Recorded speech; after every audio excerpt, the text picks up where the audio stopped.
J'ai tenu ce matin à passer vous dire félicitations à toutes les forces de Pau et de la région par extension. Félicitations pour le travail abattu. C'est l'une des régions les plus pacifiées et ça ne veut pas dire que c'est fini. Vous encouragez aussi à continuer le combat. C'est une zone très dense avec assez de forêts. Certes, vous avez pu faire reculer l'ennemi qui avait tenté de s'implanter ici. Et je souhaite que vous continuiez à patrouiller dans ces forêts, à vous assurer qu'il n'y a pas ces velléités de retour.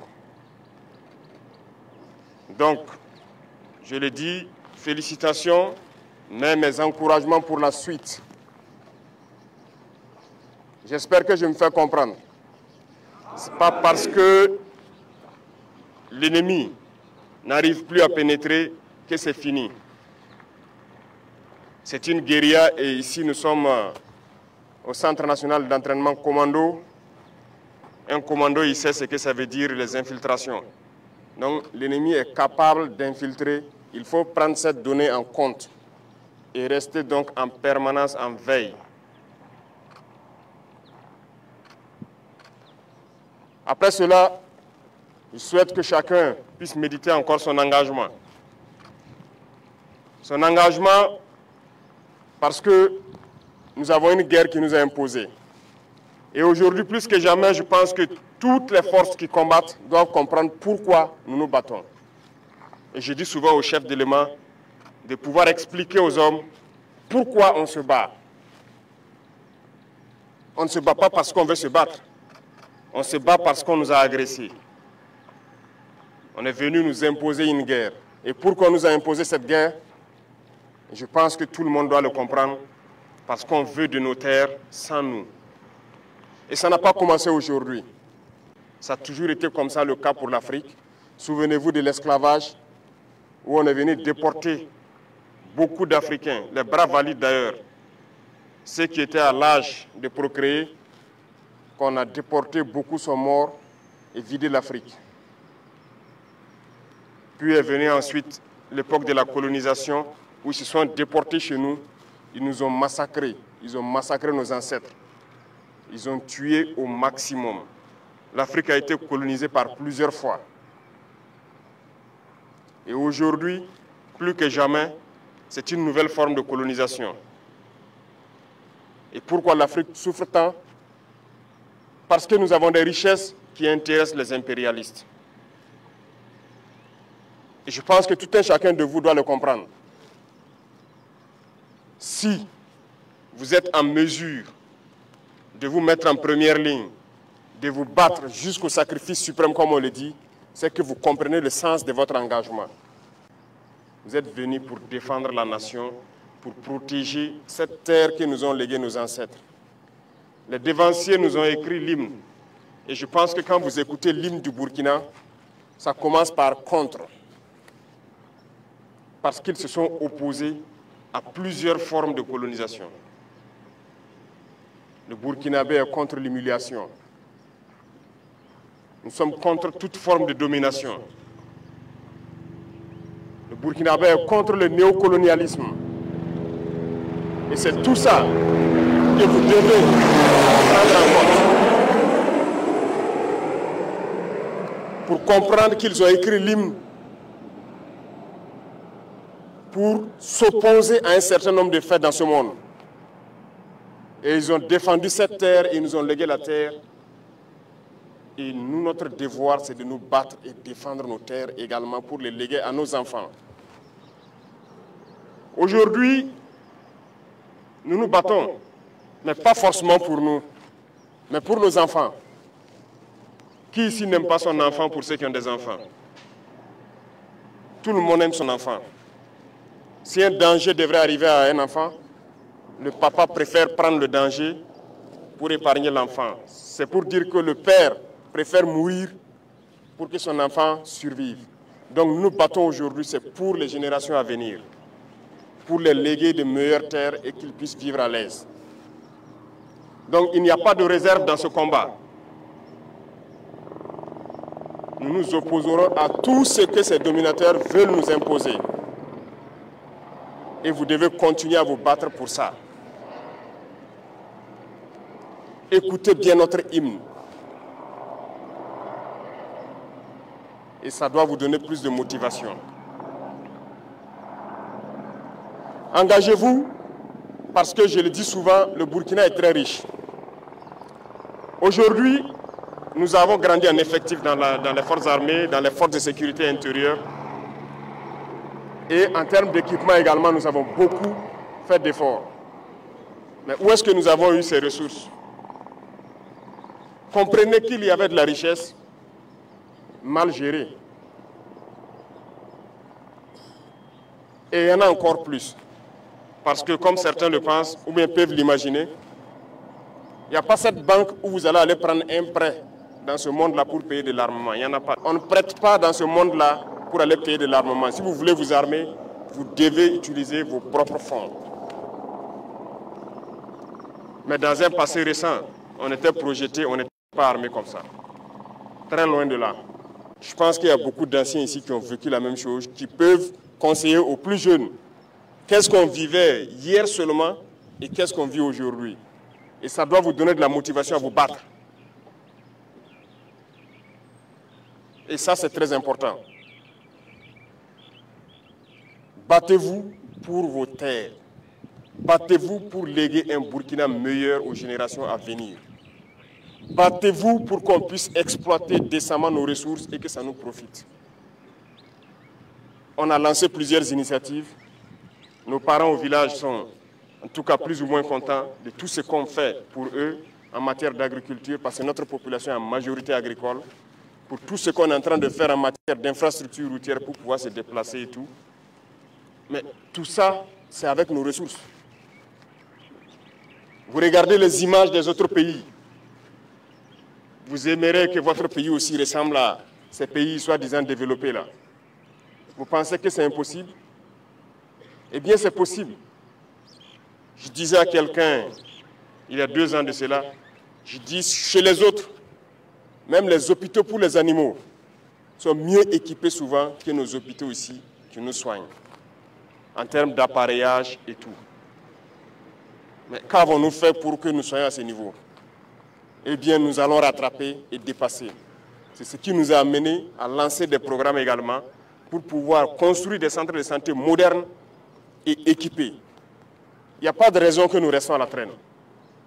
C'est pour dire que tout ce que nous faisons, il y a la possibilité de le faire, voilà pourquoi on le fait. Et nous allons continuer dans ce sens. Ceux-là qui ont la chance d'aller en stage à l'extérieur, qui font des photos au bord des jolies rues, des jolis immeubles, c'est possible ici au Burkina. Et c'est ce que nous allons faire, pour que vous viviez à l'aise et bien. Mais pour ça, il faut se battre d'abord. Voilà pourquoi je dis qu'il faut méditer son engagement, écouter notre hymne et se battre. Vous êtes très courageux, très combattants. Mais souvent, il y a de ces attitudes qui viennent vous causer des pertes inutiles. Notamment l'utilisation du téléphone portable. Ceux-là qui vont se montrer incapables de changer, de laisser tomber le téléphone en opération, nous allons les chasser de nos rangs et nous allons les punir sévèrement. Parce que nous n'allons pas permettre que par la faute de quelqu'un qui a une addiction au téléphone, mettre la vie des autres en danger. Vous imaginez, vous êtes en détachement sur votre position. De bons soldats montent la faction, concentrés à leur poste, ils finissent, ils descendent, ils doivent se reposer. Et un saboteur se retrouve au poste avec son portable sur TikTok ou quoi, 1xBit, jusqu'à ce que l'ennemi approche, attaque, et les bons soldats peuvent mourir dans leur repos. Vous voulez qu'on les laisse dans nos rangs? C'est ce que vous voulez? Alors on va les chercher de nos rangs et on va les punir. J'ai déjà donné instruction aux chefs militaires d'identifier autant que possible ceux qui ont cette addiction, qui ne peuvent pas se séparer de leur téléphone. On va les chercher et on va les punir. Parce que ce qu'ils font, c'est criminel. On ne peut pas tolérer ça. Certes, on sensibilise, mais on ne peut pas tolérer. Vous Vous regardez les petits téléphones, ça c'est juste pour appeler la famille, mais s'il n'y a pas de raison, on fait avec. Ceux qui ont des parents magistrats ou autres qui peut-être participent au tribunal qui juge les terroristes peuvent se renseigner avec eux. Que ce soit dans les tribunaux, que ce soit les terroristes qu'on prend au combat comme prisonniers, que ce soit ceux qui se rendent, tous à l'unanimité nous disent qu'ils arrivent à réussir certaines attaques à cause de l'emploi excessif du téléphone de nos soldats. Donc s'il n'y a pas cette conscience de se débarrasser, nous allons sévir. Et donc, dans peu de temps, vous verrez des gens radiés, sûrement en prison, parce qu'ils mettent la vie des autres en danger et ils ne peuvent pas se séparer. De toute façon, c'est assez clair. Il y a une note de la hiérarchie militaire qui interdit les téléphones en opération. Après la phase de sensibilisation vient la phase de répression. Nous n'allons pas tolérer que des gens mettent la vie des autres en danger. Même votre propre vie que vous mettez en danger avec le téléphone, vous n'avez pas le droit, parce que vous ne vous appartenez pas. Un militaire, il appartient à l'armée. Vous ne vous appartenez pas, vous n'avez pas le droit de faire ce que vous voulez. Vous faites ce que l'armée veut. Donc, chacun doit pouvoir passer le message pour que ce phénomène-là, on puisse le combattre. Si je le dis avec insistance, c'est parce que c'est assez grave. Ça vient annihiler votre courage souvent. Et ça vient faire souvent qu'on perd de bons combattants. Parce qu'il était au repos et un faux combattant a fait en sorte que l'ennemi s'approche et attaque et le trouve qui n'est pas prêt. Donc combattez cet usage excessif du téléphone-là et passez le message aussi clair que je vous le passe à vos camarades. Je sais qu'ici vous trouverez des soldats de toutes les classes. Passez ces messages aussi clairement. Et ceux-là aussi qui intoxiquent dans les rangs, parce qu'ils sont peut-être aussi intoxiqués par les apatrides qui sont sûrement à l'extérieur et qui continuent de combattre le Burkina sur les réseaux sociaux, à travers les médias et tout. Il faut faire très attention. Lorsque quelqu'un vous dit de ne pas vous battre, il veut vous soumettre. Vous voulez être esclave? Vous voulez être dominé? Donc, il faut se battre. Il n'y a pas une seule solution. Le Burkinabé ne négociera pas avec son ennemi. On va se battre et nous allons vaincre. C'est la seule chose qui puisse prévaloir. Il n'y aura pas une seule once de négociation avec qui que ce soit. Ce sont nos terres, nous allons nous battre. Ceux qui sont venus nous attaquer, ils mourront sur ces terres. Nous ne lâcherons rien, absolument rien. Même pas un seul centimètre carré. Donc, je vous souhaite de continuer à vous préparer, de rester toujours en état d'alerte, même si vous n'êtes pas en opération, il faut rester en état d'alerte. Parce qu'à tout moment, vous pouvez être en opération. Il faut se préparer au combat et ça ne doit pas durer cette guerre encore.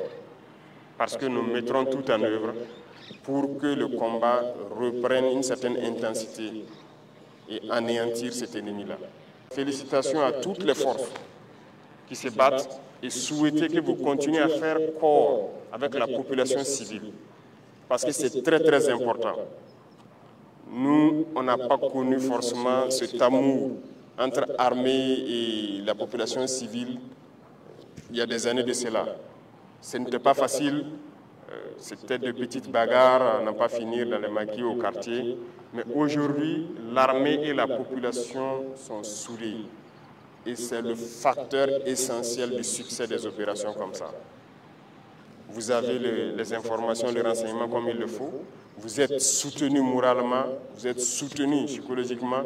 Donc il n'y a pas de raison d'avoir mal au moral. Il n'y a pas de raison de ne pas foncer, de ne pas continuer. Continuez à cultiver cet amour avec la population. Continuez à les aider. Continuez à participer, à les unir aussi.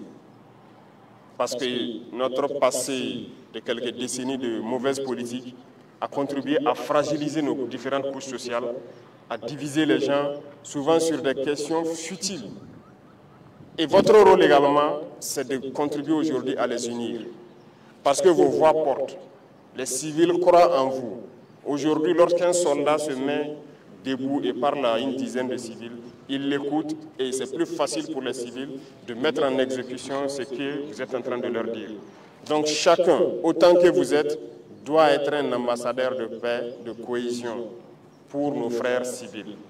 Et continuer à jouer ce rôle également, à profiter de ces instants d'amour entre nous, les parler, les amener à s'unir, pouvoir laisser tomber certains clivages qui sont nés rien que du fait de la politique. Et vous devez contribuer à cela. Parce que le militaire, ce n'est pas juste tenir l'arme, et courir, tuer, non. Vous êtes formés au-delà de cela. Si vous défendez une patrie, c'est qu'il y a toutes ces valeurs que vous incarnez et que vous devez pouvoir aussi exploiter pour unir vos populations civiles. Bonne formation pour ceux qui sont toujours en stage. Bon courage. On ne lâche pas le moral. Hein. C'est dur ici, mais seuls les durs passent. Et vous êtes dur et vous devez passer. Pour ceux qui sont sur le terrain, je vous souhaite très bonne chance dans les opérations. Et continuez donc à écumer les différentes forêts pour déceler d'éventuelles infiltrations. Continuez à protéger ces populations qui ne croient qu'en vous, qui ne comptent que sur vous. Que Dieu vous accompagne dans vos différentes missions, que Dieu vous protège tout au long de vos différents combats, que vous revenez sains et saufs, nous raconter les batailles et que nous puissions construire notre Burkina que nous le souhaitons. La patrie ou la mort, nous vaincrons.